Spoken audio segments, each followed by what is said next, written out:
उत्तर प्रदेश के नोएडा में सिद्धार्थ बुद्ध विहार में मान्यवर काशीराम जी के 19वें महापरिनिर्वाण दिवस पर श्रद्धा सुमन कार्यक्रम एक आयोजित किया गया।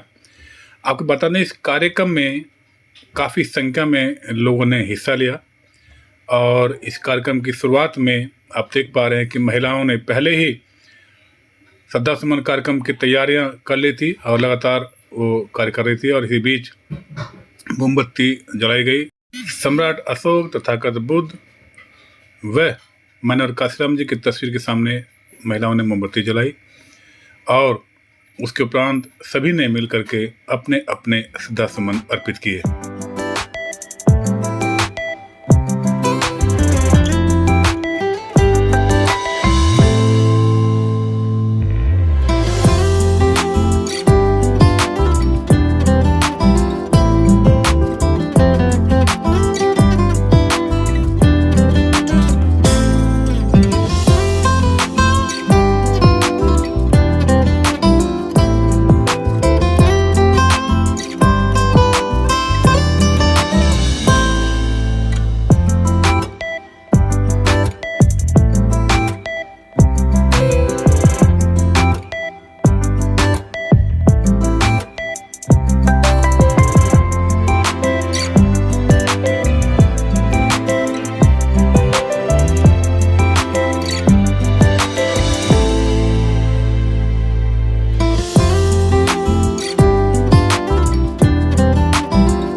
तत्पश्चात भंते जी ने सभी को तीसरण व पंचशील कराया और तीसरण व पंचशील ग्रहण करके तमाम जो वहाँ लोग थे उन्होंने भंते जी को वंदना किया, उनका धन्यवाद किया। और तीसरण पंचशील कराते वक्त भंते जी ने सभी से एक आग्रह भी किया कि सब लोग तथागत बुद्ध बाबा साहब के बताए हुए रास्ते पर चलने का पूरा प्रयास करेंगे। इसके उपरांत सभी वक्ताओं ने मंच से अपनी अपनी बातें रखी।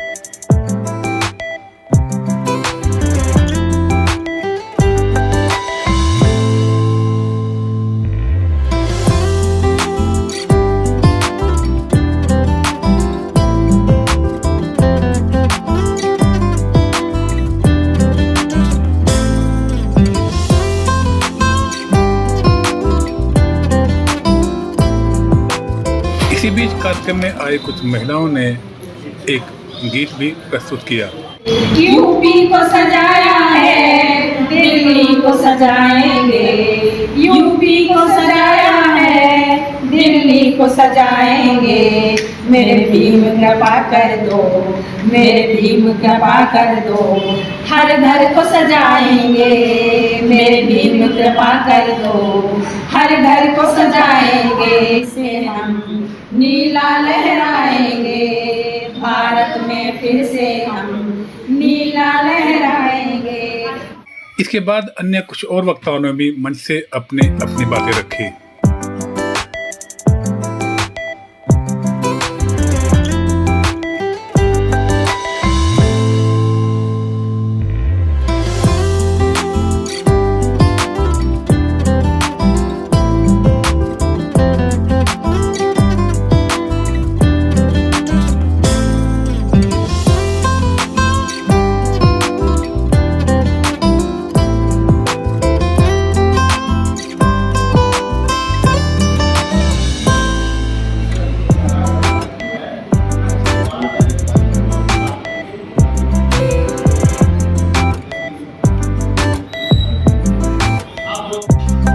इसके उपरांत RSBF के संस्थापक KC पीपल जी ने भी सबको संबोधित किया और अपनी बातें रखी।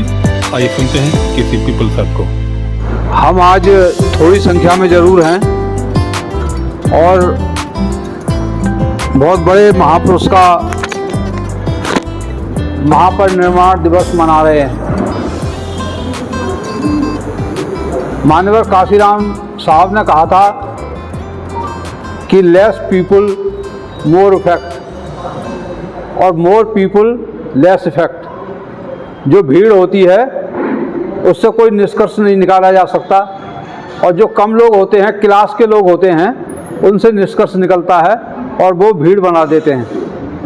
तो जितने भी लोग हैं, ये मैं समझता हूँ कि छटे हुए काशीराम साहब के लोग हैं जो उनसे कहीं ना कहीं संपर्क में रहे हैं और उनको फिर से जिंदा रखने की कोशिश कर रहे हैं। क्योंकि बाबा साहब अम्बेडकर ने जब कोलंबिया विश्वविद्यालय में 1917 में गए थे, तो बार बार मैं इस चीज़ को दोहराता हूँ कि उन्होंने एक कोट लिखा था लाइब्रेरी में कि आम आदमी पैदा होता है और मर जाता है, लेकिन महान व्यक्ति पैदा होते हैं, कभी नहीं मरते हैं। बाबा साहब, भैया जरा थोड़ा शांत प्लीज प्लीज, थोड़ा 10 मिनट का बस दे दो। कभी नहीं मरते हैं। तो बाबा साहब को अटपटी लगी, उन्होंने नीचे की लाइन मिटा दी। उन्होंने कहा कि ये बात ठीक नहीं है कि महापुरुष पैदा होते हैं, कभी नहीं मरते। राम प्रकाश जी प्लीज बस 10 मिनट रुक जाओ, फिर बाद में बात कर लेना। तो इसलिए क्योंकि हमारे देश का इतिहास मिटाया गया। एक सबसे बड़ा राजा पैदा हुआ भारत के अंदर जिसको धनानंद कहते हैं, जो सम्राट अशोक का फोरफादर था। मैं एक बहुत ही जबरदस्त रहस्य का उद्घाटन करूंगा हिस्ट्री का, चंद्रगुप्त मौर्य के बारे में, कि बकरी चराते हुए पकड़ के ले गया, चाणक्य उनको पढ़ाया, ऐसा कुछ नहीं है। चंद्रगुप्त मौर्य भी धनानंद का ही भाई था। धनानंद जो है महापद्म नंद के बेटे थे, 9 भाई थे, और महापद्म नंद जो है नाई के बेटे थे, जो मगध के शासक बने। पहला शूद्र शासक भारत के अंदर मगध का महापद्म नंद बना, और महापद्म नंद का बेटा जो है धनानंद बना, और धनानंद का जो सौतेला भाई था उसका नाम था चंद्रनंद, और चंद्रनंद का ही नाम चंद्रगुप्त मौर्य बना। क्योंकि उसका नंद काटा गया। किसने काटा? कौटिल्य ने। कौटिल्य जो है विष्णुगुप्त का बाप था, उसको फांसी दे दी गई थी।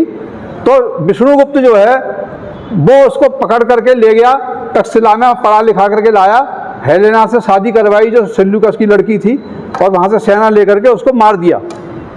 किसको? धनानंद को, अपने भाई को। धनानंद के पास इतनी सेना थी कि सिकंदर जब आया था भारत में आक्रमण करने के लिए, तो धनानंद का शासन था। तो धनानंद से डर के भाग गया वो यहाँ से, कह रहे इतना शक्तिशाली राजा और इतना धन मैंने कभी आज तक देखा ही नहीं पूरे संसार में किसी के पास हो। लेकिन उस आदमी को इतिहास से मिटा दिया गया।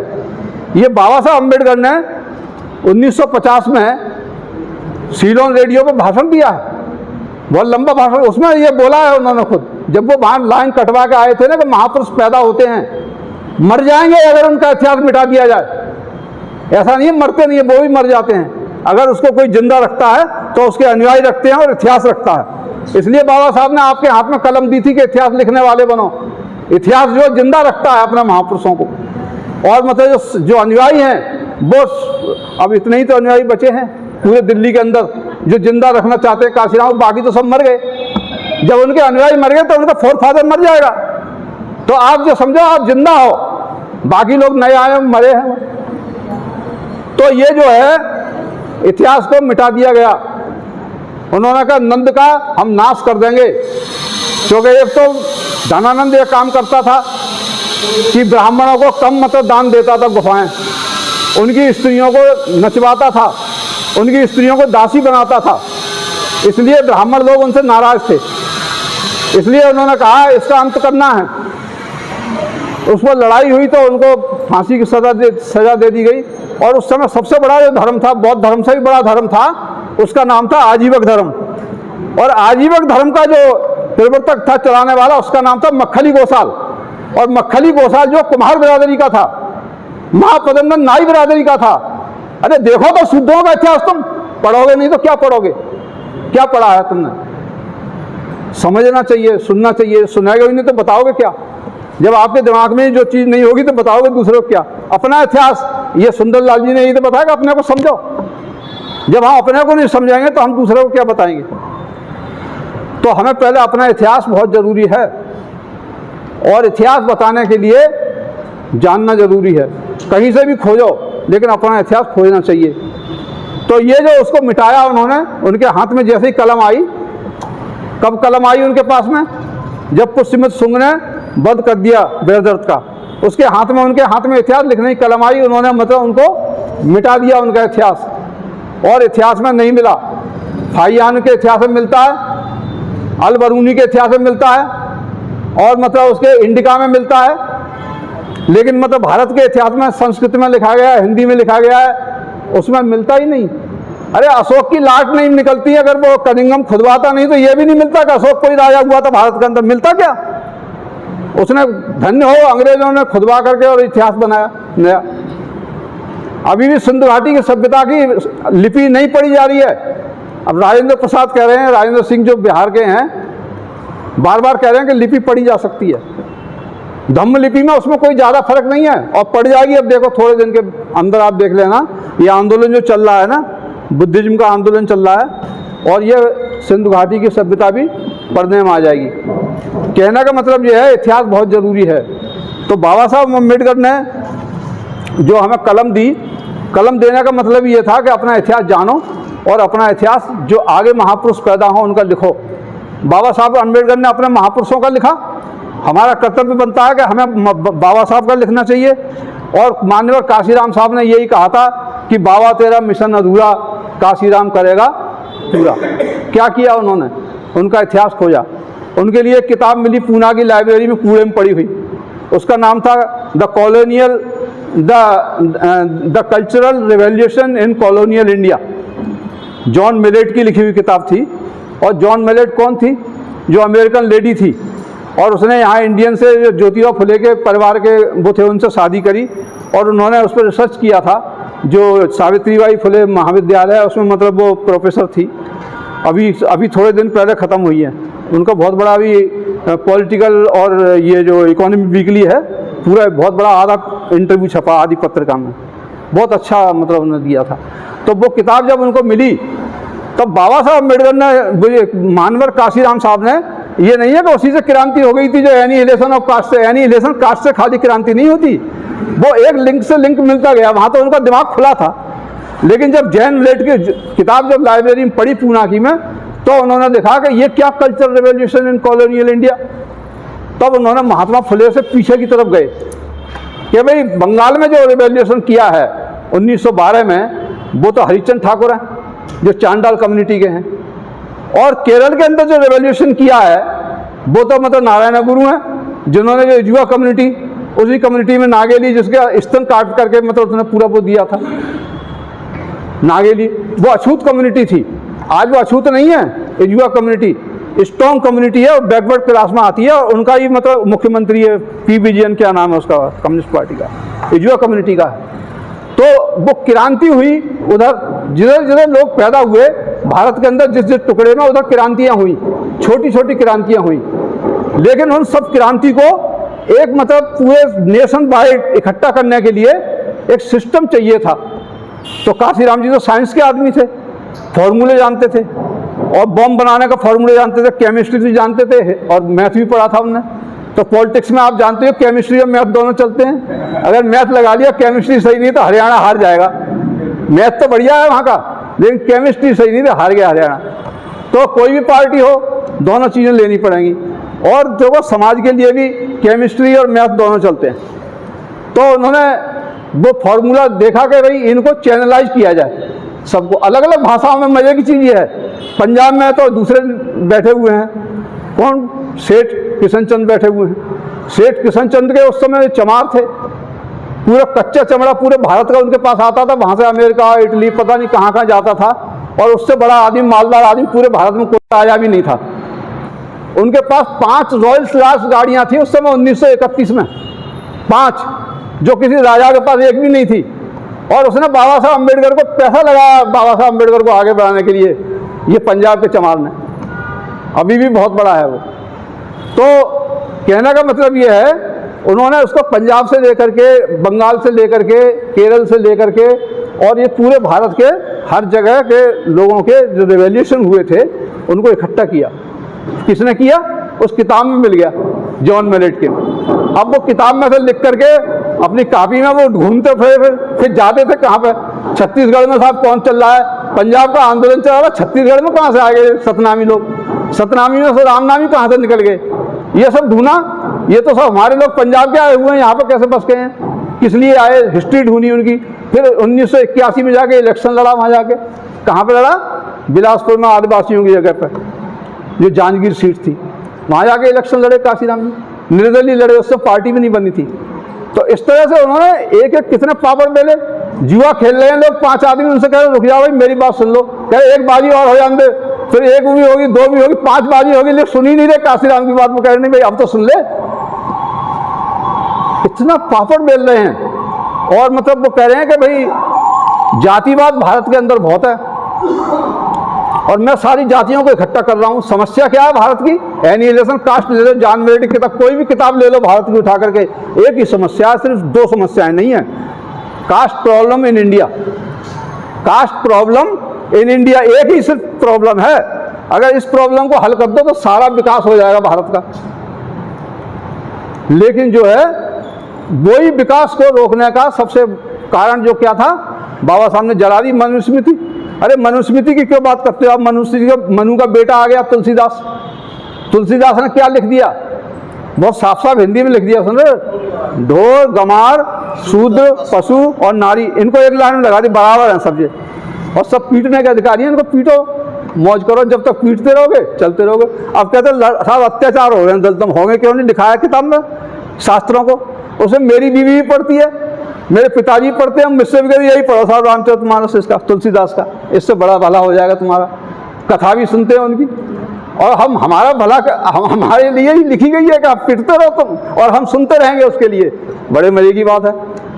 तो ये जो चीज़ें हैं हम जानते हैं लेकिन मानते नहीं। बुद्ध ने क्या किया? मानो, पहले अपने को तो समझो फिर मानो, और मानोगे नहीं तो फिर जानोगे कैसे, जानोगे नहीं तो फिर दूसरों के कैसे जनाओगे। तो इसलिए उन्होंने मान्यवर काशीराम साहब ने चैनलाइज किया उसको, सारे इतिहास को। तो उन्होंने कहा इसका मतलब है कास्ट ऑपरेशन इन इंडिया।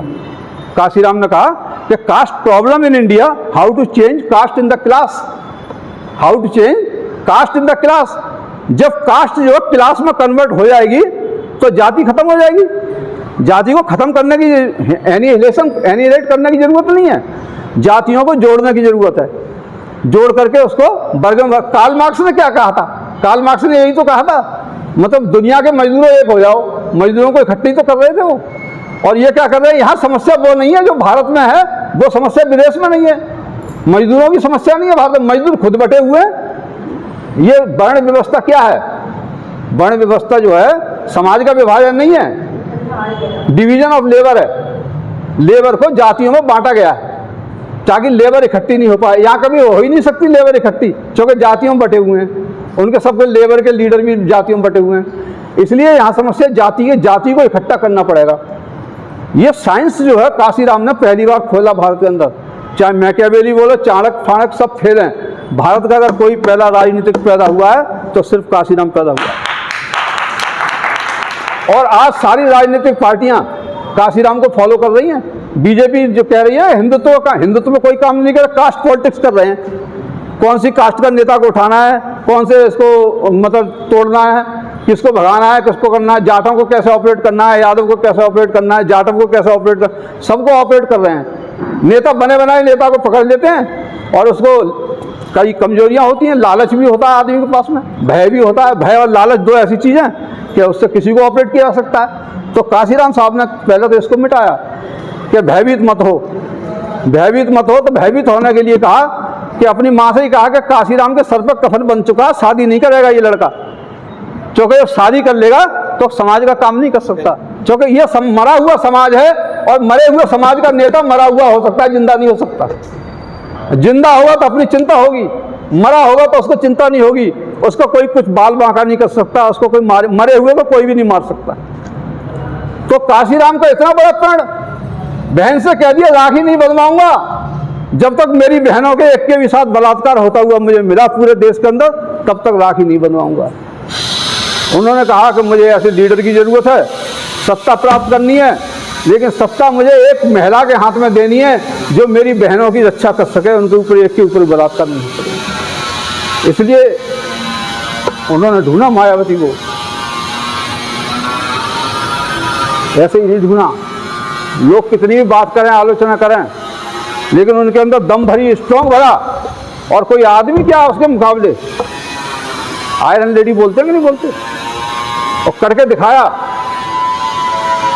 जो कल्चर के लिए काम करते थे महाराष्ट्र के लोग, वहां उतार नहीं पाए, लेकिन यहाँ बुद्ध में भारत बना दिया, बुद्ध में उत्तर प्रदेश बना दिया पूरा का पूरा। ये नोएडा देख लो, नोएडा में जब हम आए थे 89 में, तो क्या था यहाँ पर, एक अम्बेडकर की मूर्ति भी लगाने के लिए तरसते थे। हमने कहा कि हमारा साथ दो, हम जो है यहाँ पर सुंदरलाल जी बैठे हैं, हम लोग घर घर घूमा करते थे पहले, और हम इसको बुद्ध में बना देंगे, एक मूर्ति क्या बात करते हो। और आज देख लो आपके सामने बुद्ध में है पूरा उत्तर प्रदेश। अभी कल जो रैली हुई है, कहाँ पे हुई है रैली? रैली के लिए मैदान नहीं मिलता था, अपना मैदान में रैली हुई है, सरकार दूसरे की है। तो ये जो संस्कृति को उतारना, ये कहाँ से आया दिमाग में काशीराम के में? The culture revolution colony in India किताब, और उस किताब से मतलब बनी बाम से। उन्होंने कहा इनको जोड़ो। अब सवाल ये था कि कास्ट ऑपरेशन कैसे करें? एक जाति दूसरी जाति की, भाई चमार की बात तो कोई नहीं मानता, दुनिया की मान लेगी, चमार की कोई नहीं मानेगा। समस्या ये, चमार को लीडर बना दिया, उसका जोड़ने का ठेका दे दिया चमार को, बड़ा ठेकेदार। अब उसकी कोई बात मत, जगजीवन राम को नहीं मानता कोई, जगजीवन राम का छू लिया तो उसकी मूर्ति को धो दिया, प्रधानमंत्री नहीं बनने दिया बेचारे को। कितना दिन कांग्रेस में रहा, सीनियर हो गया। अरे योग्यता योग्यता, यहाँ कुछ भी नहीं योग्यता। अरे रामनाथन, प्रोफेसर रामनाथन लिखा, योग्यता मेरी जूती, योग्यता जूते के अंदर रहती है, कोई योग्यता योग्यता नहीं है किसी की, ना कोई योग्य होता है और ना कोई गीदड़ होता है, जूते में रहता है सब कुछ। तो यहाँ पे जूते से कर रहे हैं, जूता फेंक रहे हैं कि नहीं फेंक रहे हैं? किसके ऊपर फेंका जूता? तो गलत लिखा गया रामनाथन उसी समय लिखा हुआ योग्यता मेरे जूते में है, और योग्य आदमी के ऊपर, सबसे योग्य आदमी के ऊपर जूता फेंका गया है। यह है मनुस्मृति का संविधान, अभी भी चल रहा है। क्या कर लेगी न्यायपालिका, क्या कर लेगा राष्ट्रपति, तुम बना लोगे? जब तक तुम्हारे पास संगठन नहीं होगा तब तक आप कुछ नहीं कर सकते। और संगठन दोनों तरह का होना चाहिए, कल्चरल संगठन भी होना चाहिए, राजनीतिक भी होना चाहिए, सामाजिक भी होना चाहिए, तब मतलब आप कर सकते हो। और उसके लिए जब तुमने हामी भरी है, जैसे ब्राह्मण मतलब जो कमज़ोर नहीं है, वो मरते दम तक लड़ाई लड़ता है, और चमार भी कमज़ोर नहीं है, गोबर में से दाने बीन बीन करके खा करके अपनी ज़िंदगी को रखा है, अपने बच्चों को पढ़ा लिखा करके फिर वहीं पे ले आए जहाँ पर बुद्धिज्म के समय में जो हुआ करते थे गुरु। ये चमार हैं कौन? गुरु होते थे दुनिया के, बौद्ध गुरु यही तो होते थे, बौद्ध भिक्षु हैं ये सब। इसीलिए इनके पास संपत्ति नहीं है, शहर के बाहर बचाया गया, क्योंकि संघ में रहते थे, ये कहाँ घर में कहाँ रहते थे। इनको शिक्षा से क्यों रोका गया? कि दुनिया को शिक्षा देने वाले थे ये लोग, तो इनको फिर शिक्षा मिल गई तो फिर इनको परास्त अगर कर सकते हैं तो यही कौम कर सकती है, इसलिए मतलब इनको दिया गया। और इन्होंने काशीराम साहब ने कहा कि जो थे वो ही बनाऊंगा। दो चीज़ें सिखाई काशीराम जी ने हम लोगों को, योग्य लोगों के नहीं। उन्होंने कहा एक तो इनको मांगना सिखा दो, एक तो इनको चमारों को मांगना सिखा दो, और क्या मांगना सिखा दो, ये दूसरों से मांगते फिरते हैं उसको तो ऐसा करें, अपनी ताकत बनाने के लिए अपना मतलब धन जो है मांगना। क्योंकि धनवानों के सहारे अगर रहेंगे तो धनवान अपना सहारा देगा तो इशारा भी देगा, देता कि नहीं देता? सहारा देगा तो इशारा भी देगा, भी ऐसे चलना है तुम्हें। और अगर हम अपने बल पर रहेंगे तो हमें कोई सहारा नहीं देगा। तो उन्होंने ऑपरेशन सिखाया कास्ट ऑपरेशन के लिए। उन्होंने कहा जातीय कार्ड नहीं मिल रहा है, अब हमें कुर्मी जाति में जाना है, और हम चमार की तो कुर्मी माना है, कुर्मी ठाकुर मान रहा है अपने को, मैं ठाकुर साहब हूँ। उस समय तो ठाकुर होते थे, आज नहीं है। जो उस समय बहुत बड़े ठाकुर थे और हम इलाहाबाद में थे। अब उन्होंने मुझे जिम्मेदारी दी कुर्मी को ऑपरेट करना है तुम्हें। अब मैंने कैसा करूं साहब, तो मैं सबसे पहले पटेल बन गया। मैं सबसे पहले जो उसी जात का बनना पड़ेगा, चाहे योग्य कितना भी हूँ। और उनकी सारी मतलब कुर्मियों की हिस्ट्री पढ़ी, क्योंकि हिस्ट्री पढ़ना मैं बार बार क्यों कह रहा हूँ, हिस्ट्री जरूरी है। जिस जाति का ऑपरेशन करना है उसकी हिस्ट्री पढ़ना जरूरी है, नहीं तो मात खा जाओगे अगर धोखे में पड़ गए तो। उसके घर में जा रहे हो, उसका खाना खा रहे हो, उसके साथ में रिश्तेदारी में जा रहे हो, लेकिन तो उसके जैसा ही बनना पड़ेगा, बिल्कुल बिहेव करना पड़ेगा। तो उसके लिए जो है हमें बनना पड़ा पटेल, और ऑपरेट कर दिया। जंग बहादुर पटेल को निकाल कर उसको अध्यक्ष बना दिया वहाँ का, दे दिया रिजल्ट के साथ, ये जंग बहादुर पटेल को बना दो। और ये मैंने दिया। मैं मतलब नौकरी भी करता था और कंपटीशन की तैयारी भी कर रहा था इलाहाबाद में। दोनों काम करते हुए ये भी काम किया और कंपटीशन में भी सफलता प्राप्त की, नौकरी में भी बढ़िया सीआर लेता था। तो ऐसा कभी नहीं कि इससे कोई काम बिगड़ता नहीं है। आपको बस टेक्निक होनी चाहिए। ये टेक्निक किसने सिखाई थी? काशीराम ने। सांप भी मर जाए और लाठी भी नहीं टूटे, आराम से रहो और चैन से रहो और मतलब काम भी हो जाए। नहीं तो लोग तो यूनियनबाजी में पड़ जाते हैं और नौकरी चली जाती है और फिर कहते हैं साहब इनकी वजह से चलेगी, अपनी वजह से जाती है, किसी दूसरे की वजह से नहीं जाती। तो कहने का मतलब ये है कि हमें सीखना चाहिए हिस्ट्री। ऑपरेशन के लिए कास्ट हिस्ट्री पढ़ना जरूरी है। उसके बाद में मैं पूरी डिटेल में नहीं बताऊंगा, हिस्ट्री थोड़ी सी बताइए। कास्ट साइकोलॉजी पढ़ना जरूरी है। साइकोलॉजी क्या है? एक मतलब जो है अछूत का बेटा है, ठाकुर साहब की चारपाई पड़ी हुई है, वो ना इधर बैठेगा ना इधर बैठेगा, वो जमीन पे बैठेगा। अगर वो ठाकुर साहब का आएगा, पंडित जी के सिराने पे नहीं बैठेगा, पैर की तरफ बैठेगा। अपने आप ही कोई कहेगा नहीं उससे, लेकिन अपने आप कहेगा। साइकोलॉजी है। और मतलब जो है ये जो अपने आप सिस्टम बन गया और डरता, उससे हम कहेंगे बैठ जा भाई, बैठ जा ऊपर, नहीं बैठूंगा, नहीं, वो बेचारा बैठेगा नहीं, इतना उसके दिमाग में डर पैदा हुआ है। तो ये क्या है? साइकोलॉजी। साइकोलॉजी को ऑपरेट करना है, मतलब जो मांगने वाला हाथ है उसको देने वाला बनाना है। साइकोलॉजी चेंज, ये काशीराम जी ने आदत परिवर्तन बताया। दूसरा बताया ज्योग्राफी का, कौन से इलाके में कौन सी जाति की कितनी जनसंख्या है, और जहाँ बहुमत होता है वहाँ उसके ऊपर अत्याचार नहीं होता। जहाँ कमजोर वहाँ होते हैं, जहाँ कम होते हैं लोग, वहाँ कमजोर लोगों के ऊपर अत्याचार होता है। जहाँ संगठित रहते हैं वहाँ पर उनके ऊपर अत्याचार नहीं होता। जो लड़ते रहते हैं आपस में वहाँ पर अत्याचार होता है। इतने बड़े शूद्र समाज को लड़ाया क्यों है? लड़ाने का मतलब ही जातियाँ हैं, जातियाँ बनाया है लड़ाने के लिए कि इनको लड़ाया जाए और शूद्रों के ऊपर राज किया जाए, शूद्रों को ऑपरेट किया जाए। ये तरीका है उनका ऑपरेट करने का, और वही ठीक तरीका मतलब काशीराम जी ने उसके उलट ढूंढा। तो साइकोलॉजी को भी ऑपरेट करना है, ज्योग्राफी को ऑपरेट करना है, हिस्ट्री को ऑपरेट करना है, और सबसे ज़्यादा जो सोशोलॉजी को ऑपरेट करना है, सोशल स्टेटस। जो लंबा सा ग्राफ नहीं बनाया काशीराम जी ने, ये पेन वाला, ऊपर ये बैठा है उसके नीचे ये बैठा है, पूरा पूरा। ये तो हम लोग चार्ट पूरे कैडर में पढ़ाते हैं, तो किस तरह से मतलब चेंज होगा, फिर उसको समानता पर कैसे लाएंगे। तो how to change caste in the class, इसके लिए ही सिर्फ कर रहे हैं।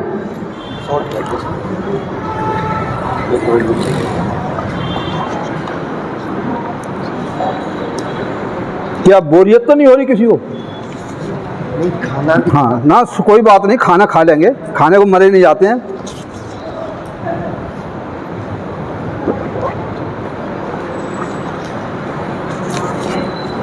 जो जिस चीज़ के लिए आए हैं वो काम भी तो होना चाहिए। खाने के लिए तो अपने घर पे भी रोज खाते हैं। तो कहने का मतलब यह है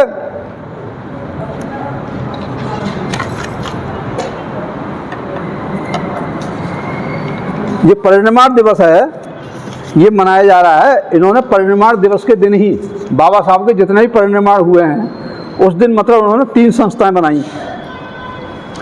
एक मतलब बनाया बामसेप 6 दिसंबर को बनाया 78 को, DS4 भी 6 दिसंबर को बनाया, और मतलब जो है आपका BRC भी 6 दिसंबर को बनाया। लेकिन सिर्फ पॉलिटिकल पार्टी जो है वो उन्होंने 14 अप्रैल को बनाई, जन्म के दिन पर। तो मरण के दिन पर जो प्रतिज्ञा ली जाती है वो असली प्रतिज्ञा होती है। आप देख रहे हैं मरघट में सही चीज़ याद आती है, जब मरता है साहब यहीं पे सबको जाना है, उस दिन सही बात याद आती है कि हमें क्या करना है। तो इसलिए उन्होंने कहा कि हमें अपने पूर्वजों के पतन से सबक लेना चाहिए, उत्थान से नहीं। चंद्रगुप्त मौर्य का पतन कैसे हुआ, बृहद्रथ का पतन कैसे हुआ, ये सारे पतन से हमें सबक लेना चाहिए। आरपीआई का पतन कैसे हुआ, ताकि हमारा पतन नहीं हो। तो इसके लिए उन्होंने बुद्ध से सीखा बहुत कुछ। बुद्ध से क्या सीखा? सबसे पहला ये सीखा कि परिवार छोड़ दो भाई, जो तुम्हारे पास है, राजा का परिवार राजा का छोड़ दो, फकीर का परिवार फकीर का, पहले परिवार छोड़ो।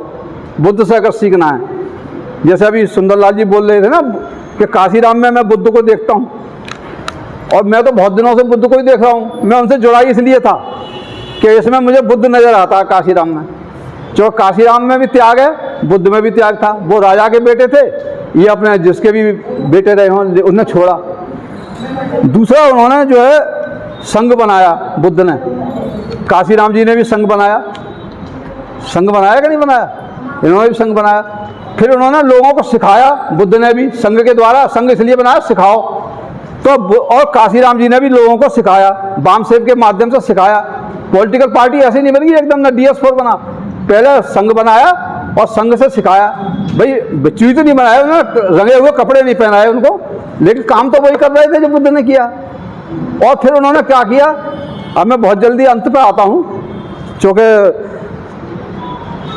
14 अक्टूबर 2006 को 50 साल हो रहे हैं। किसके 50 साल हो रहे हैं? बाबा साहब को बौद्ध दीक्षा ग्रहण किए हुए। और काशीराम जी की मृत्यु कब हुई? 14 से कुछ दिन पहले हो गई ना। हाँ, उन्होंने अपनी बिल में लिखा है, काशीराम जी ने बार बार लिखा है कि बौद्ध धर्म को मैं कम से कम 6 करोड़ लोगों के साथ में बौद्ध धर्म ग्रहण करूंगा, बाबा साहब का मल्टीप्लाई करूंगा। और मैंने बहुजन समाज जो बनाया है, सब जातियों को जोड़ा है, वो कल्चर में परिवर्तन करने के लिए वही किताब घूम रही है, the cultural revolution in colonial India, के कल्चरल परिवर्तन करने के लिए मैं इसको जो मैंने जगाए हैं लोगों को स्थायी बनाने के लिए, बाबा साहब ने भी स्थायी बनाया धर्म में परिवर्तन करके, और मैं उसको बढ़ाऊंगा। तो इसके लिए उनकी इच्छा थी, लेकिन वो तो 2003 में ही हो चुका था। उनको तो 2003 से ही निष्क्रिय थे, सक्रिय नहीं थे, लेकिन वो 6 में तो वो गए थे, लेकिन वो काम उनका जो मेन काम था वो उनका अधूरा रह गया। तो उन्होंने उस काम के लिए BRC बनाई थी। उसके ऊपर मेरे ख्याल से बहुत कम लोग जानते हैं। BRC के बारे में जानते हैं आप लोग क्या है? BRC का मतलब है बुद्धिस्ट रिसर्च सेंटर, BRC। तो वामसेव के बीच में BRC को मतलब बुद्धिस्ट रिसर्च सेंटर बनाया। अब BRC का जो काम है वो हो रहा है इस समय। बनते के राहुल जो है BRC का काम कर रहे हैं। मैं अभी गया अलीगढ़, तो उनके बुद्ध विहार में देखा ट्रेनिंग हो रही है BRC की। मैंने कहा BRC कहाँ से आया है? ये तो जो काशीराम जी ने बनाया था। कह रहे वो काम उनका अधूरा हो गया, अब वो पॉलिटिक्स में ज़्यादा लग गई है पार्टी, और मतलब ये काम रह जाएगा, तो इसलिए कोई ना कोई तो जिम्मेदारी ले लेगा। तो उन्होंने जिम्मेदारी लेकर कर रहे हैं। अभी प्यारेलाल भवन में 30 अगस्त को प्रोग्राम था, मैं भी गया था उसमें। बहुत अच्छा प्रोग्राम था। बहुत बड़ा इंस्टीट्यूट मतलब बना रहे हैं अलीगढ़ के अंदर, बनते लोगों के लिए अस्पताल बना रहे हैं, सभागृह बना रहे हैं, 10,000 एक साथ उसमें आ सकते हैं, और मतलब भिक्षुणी रहने के लिए बना रहे हैं। 10 करोड़ रुपया तो मेरे ख्याल से उसी दिन वहीं पर आ गया उनके पास में, वहीं सभा में ही दे भी रहे हैं लोग, ज़मीन भी दे दी है बहुत सारी दान में उनके लिए बनाने के लिए। तो BRC का काम भी चल रहा है, ऐसा नहीं है कोई काम रुकता है। हम लोगों ने भी जो ये वाला जो आपका RSBS है, कोई मास बेस ऑर्गेनाइजेशन नहीं है। लेस पीपल और मोर इफेक्ट। जैसा वामसेव था, कम लोग हैं, ज़मीन के नीचे रहते हैं, ज़मीन के ऊपर नहीं आते, और रिसर्च करके लोगों को तैयार करते हैं। अभी मैंने 28 तारीख को कैडर कैंप लिया है आगरा के अंदर, 150 लोग थे। अभी 2 दिन का नवंबर में फिर कैंप लगाया था। अभी और कई जिलों में लगा हुआ है, और दिल्ली में भी अभी मतलब RSBS के तरफ से यहाँ पे कैडर ऑर्गेनाइज होगा। कर्नल साहब और राम प्रकाश जी मतलब उसके लिए लिस्ट बना रहे हैं, पहले से ही लिस्ट बनेगी। उसके बाद में सेलेक्ट करके लोगों को रखा जाएगा। कम से कम 40 से लेकर 60 तक लोगों की लिस्ट है। आप लोगों से भी जो कोई इच्छुक हों तो नाम दे सकते हैं। डेट मतलब बाद में मिल जाएगी, जब पूरे हो जाएंगे 60 आदमी उसी समय कैडर हो जाएगा। तो ये मैंने ये बैकग्राउंड जो बताई है जी, लोग परेशान। हाँ, तो ये मैंने जो बात बताई ये कैडर के मतलब बात थी, ये कोई भाषण की बात नहीं थी। लेकिन मैंने कोई एक ही बात बताई सिर्फ। इसमें फॉर्मूले बहुत सारे हैं, क्रैक है, पोस्ट कार्ड है, एनडीएस थ्योरी है, ये सारी थ्योरी हैं जिसके बल पे हमने नोएडा में 5 सीटें जीती थी। और सर्किल पहले बनाया जाता है, हम एकदम मास बेस पर नहीं जाएंगे, एकदम सभा नहीं करते हैं कभी भी। पहले सर्किल बनाओ, सर्किल बनाने के बाद में फिर स्टडी सर्किल बाद में फिर नेक्स्ट मतलब जो प्रोग्राम है उसमें जाओ, फिर तब उसके बाद सभा बनाओ, तब जनसभा करो बाद में। ये सारा सिस्टम है, तब आप बाहर निकलो मैदान में। जब तैयारी करके तैयार हथियार है नहीं, मैदान में उतर गए हो, तो इसलिए आपको बौद्धिक हथियार को तैयार करने के लिए एक सिस्टम से जाना चाहिए। सिस्टमेटिक वर्क का नाम ही काशीराम है। और हम उनको श्रद्धा सुमन अर्पित नहीं कर रहे हैं, बल्कि उनके लोगों को तैयार कर रहे हैं ताकि काशीराम कभी मरे नहीं। और बाबा साहब की बात जो है कि महापुरुष पैदा होते हैं, कभी नहीं मरते हैं अगर उनका इतिहास नहीं मिटाया जाए। तो उसको इतिहास भी बनाते रहेंगे तो काशीराम कभी भी। आप देख रहे हो कि अभी पिछले बार जो हुई थी रैली, इसी काशीराम जी के परिनिर्वाण दिवस के बाद 7 में हुई थी ना, 9 अक्टूबर को, उसके बाद सरकार बन गई थी। उसके बाद हम बार बार कह रहे हैं, हम तो 16 मार्च को प्रोग्राम किया था, उस समय रिकॉर्ड में है, मैंने बोला सरकार बनेगी बीएसपी की उत्तर प्रदेश के अंदर। अब कुछ नज़र आ रहा है, अब माहौल नज़र आया लोगों को, और आपको 3 महीने के बाद माहौल नज़र आया कि बीएसपी के अलावा किसी की सरकार नहीं बनेगी। जय भीम, जय भारत। कार्यक्रम के अंत में पूर्व आईएएस हीरालाल जी ने भी अपनी बातें रखते हुए सबका धन्यवाद किया और सबको मंगल कामना दी और अपनी बातें रखी। साथियों, सर्वप्रथम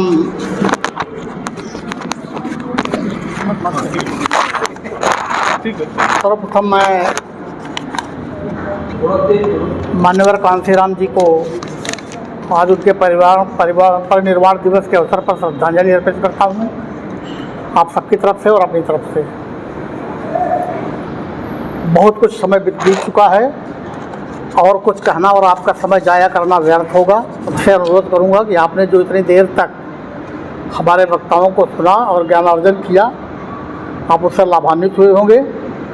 इसलिए बिना और कुछ कहते हुए मैं अपनी बात को यहीं समाप्त करता हूँ। एक शब्द जरूर जोड़ूंगा, वो नई बात है, मैं कुछ बोलना नहीं चाहता हूँ। बहुजन शब्द के बारे में हमारे 2 साथियों ने कमेंट किया था कि बहुजन की उत्पत्ति कहाँ से हुई। तो बहुजन की उत्पत्ति मैं आपको बता दूं कि बौद्ध धर्म में विनय पिटक के महावग्ग सूत्र में लिखा हुआ है, चरत भिक्खवे चारिके बहुजन हिताय बहुजन सुखाय लोकानुकंपाय अर्थाय हिताय सुखाय देवम मनुष्यानम। ये बौद्ध भिक्षुओं के लिए है और सबके लिए है कि मनुष्य के कल्याण के लिए चलते रहो चलते रहो चलते रहो। यही माननीय कांशीराम जी का संदेश उन्होंने अडॉप्ट किया और उसी पर हम सबको चलना है। धन्यवाद।